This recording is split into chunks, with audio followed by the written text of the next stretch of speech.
Good old-fashioned American gold. Take a look at this beauty. Hello, silver fans. This is T, and you're in the place to be for silver education, acquisition, and entertainment. Hey, thanks for watching, everybody.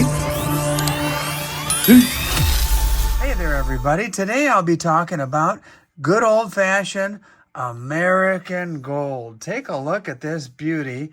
And I haven't made a gold video in a while, and so I thought I'd show off a few pieces and give you the rationale as to why I picked up each of these pieces. So this here is called an Indian. A $5 Indian, to be more precise. It is pre-33. There you see, 1909. This is old gold. And what sets this one aside from many other coins that have been put out over the decades is the interesting incuse design. As you can see, the Indian image here is not raised out onto the surface of the coin or above the surface of the coin. It is imprinted in. And when it was stamped, that Indian image was stamped into the coin, hence the name incuse design, I-N-C-U-S-E. And it's very unique in that respect. There weren't many other coins made of this kind. It's got a very beautiful, proud-looking eagle here, as you can see. And this happens to be my personal favorite gold coin that I happen to have. Now, back in the day, these were considered kind of like junk gold in the respect that pre-33 wasn't valued as much as it is in the year 2023, now the present, and you could get this stuff pretty cheap. Nowadays, it comes with a hefty premium because so many people like this design. And like I said, it's one of my favorite pieces in my stack-o-lection. I bought that one with the idea that, I am stacking gold, but I am also at the very same time collecting something that I really like. And like I said, other people like that design an awful lot too. That's why they're more expensive now than when I bought it. Not only for the gold value, but the numismatic value has brought those up. Here's another $5 gold coin. This is a Liberty Head, 1905, and she's a beaut. And I'll tell you what, I do love my pre-33, and you know what? If you want to stack gold and you're willing to pay a little bit more for something that is interesting and historic, this is a common choice for those of us who love the pre-33. Now, that's old gold. Let's talk about some modern American gold. I bought this one in the year 2020. This is a first strike, and obviously it's in this holder. It's been slabbed. And you might be thinking to yourself, hey, T, why in the world did you pay extra for an MS-69? It's not even in perfect condition, yet you paid extra for a slabbed coin. Well, for this one, I bought this one online.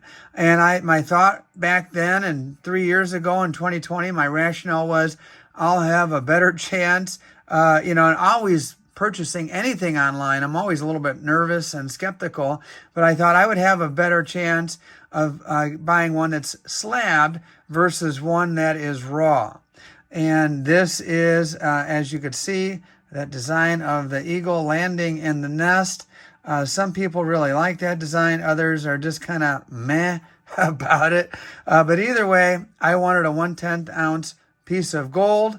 And I don't think I paid much more over, compared to what the raw ones were going for. And I thought, well, a little bit of insurance, a little bit of peace of mind buying one in a slab. And the other thing people may wonder when you talk about buying 1/10 ounce gold coins is, hey, why not just save up and get a bigger size? Well, at the time, that's what my budget allowed. And I am by nature And many of you can probably relate. I am not great about taking cash, sticking it in an envelope, and just letting it build up. And my rationale is some gold now is better than putting that cash in an envelope, saving and saving and saving, and all of a sudden the dryer goes out or a bill comes along that I wasn't expecting, and poof, just like that, that envelope is back to being empty. So many of us subscribe to this idea that, hey, some gold is better than no gold in the long run. And yes, I know those of us who, will buy 1/10 ounce gold coins over time, we will certainly pay more. But at the end of the day, a few years from now, we'll have some gold in our stack. So now that's a few examples of my American gold in my stack-o-lection. At this time, I'm going to turn the conversation over to my sponsor for the day. USGO is the ticker symbol. U.S. Gold Mining. They can be found on the NASDAQ. U.S. Gold, speaking of American gold, U.S. Gold has a huge plot of property up in Alaska. So we're not talking about a miner in some third world country. We're not talking about a miner outside of the U.S. Of course, we're talking about Alaska. So a special thank you to USGO for sponsoring today's video. And since they did, let me tell you a little bit about this gold mining company. It's a junior miner. And before I get to the details about USGO, ticker symbol USGO, let me give you a little disclaimer. For starters, number one, I am not a financial advisor. And number two, full disclosure, I am a shareholder. I believed in this company enough when I did the research that I pulled the trigger and bought some shares myself. Now, how about their project? Their big project is called Whistler. It is a world-class piece of property. It has approximately 9 million ounces in gold deposits on this property that I mentioned. Hey, they also have $20 million in cash and no debt. So the company is sitting pretty. As I mentioned, they're in Alaska. They're not way out in the bush where hundreds of miles away from civilization. As a matter of fact, they are not far from Anchorage, the largest city in Alaska. Now, why this one? Why this stock? Why this company? Let's start with the CEO. His name is Tim Smith. In order to understand where he's going to take this company, you've got to understand where Tim Smith has been. He was the head of a junior mining company that got bought out by one of the big boys. Matter of fact, the big boy, Goldcorp. From there, Goldcorp thought enough of him to hire him on. So he's been on both sides, the little guy's side, the junior mining side, and on the side of the big boy. Now he finds himself at the helm of USGO, U.S. Gold Mining.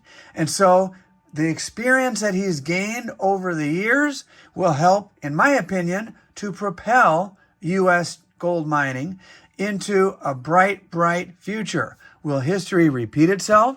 Will another large, major company want to come and buy this junior miner up, making the shareholders a tidy profit in the process?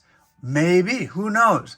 Right now, they are in the drilling phase. They've already have a good bead on those 9 million ounces.